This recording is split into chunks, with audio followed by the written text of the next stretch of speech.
तर नमस्कार भाऊनो, जय महाराष्ट्र. आपली गाडी बोलली ती हैदराबादवरून मुंबई. बघा आता सकाळ सकाळी झोपलो तो उमर गेला, उठलो बघा, आला वॉचमन पैसे मागाय, उठवलं त्यानं, दिलं पैसे त्याला, निघलो बघा तिथनं. पाठदिशी म्हणलं जायचं, काढली रस्त्यावर बाहेर, आलो पुढे लागलो हायवेला बघा, आलो उमरग्यात आलो तर भावानं मारली आडवी. भाऊ आपला फॅमिली मेंबर होता, मग काय भावावर थांबलो, चहा बी पिला, निघलो बघा तिथनं. लागलो आलो डायरेक्ट सोलापुरात. ट्राफिक बी काय नव्हतं, मोकळच होतं. मग काय आलो कोंडीला, नसले शेंगा चटणी पशी घेतल्या, शेंगा चटणी खरडा इथला लय आवडते आपल्याला. मग भाकरी बिकरी घेतल्या, निघलो.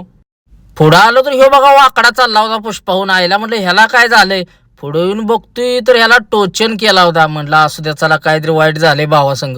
आलो पुढे हॉटेल 77 थांबलो बघा. इंस्टाग्रामवर लय यांचा ट्रेंड चाललाय, 10 कापली 4 कापली. म्हणलं जेवण तरी बघूया कसं आहे. थांबलो बघा जेवा इथं, मग मस्तपैकी जेवण म्हणलं करूया.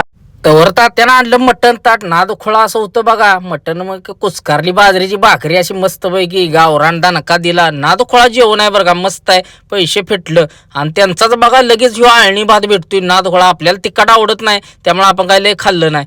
तर भारी जेवण एक नंबर लागलं बघा भावा. हॉटेल एक नंबर आहे बरं का. बाहेर खुर्च्या टाकल्यामुळे बैठकीत बसल्याचं फिलिंग येतंय बघा. नादच खोळा ना द्या बाद काम आहे बघा. मग काय निघलो तिथनं पुढे, एक जोडीदार आला होता, त्याला थांबायचं होतं, त्यापाशी भेटायचं. आलो उरळी कांचनला बघा, स्टॉप घेतला पहिला, चहा प्याला थांबलो, चहा बी घेतला बघा तिथनं. आलो हडपसरला. आता भेटू भावानं नेक्स्ट ब्लॉग मध्ये. जय महाराष्ट्र.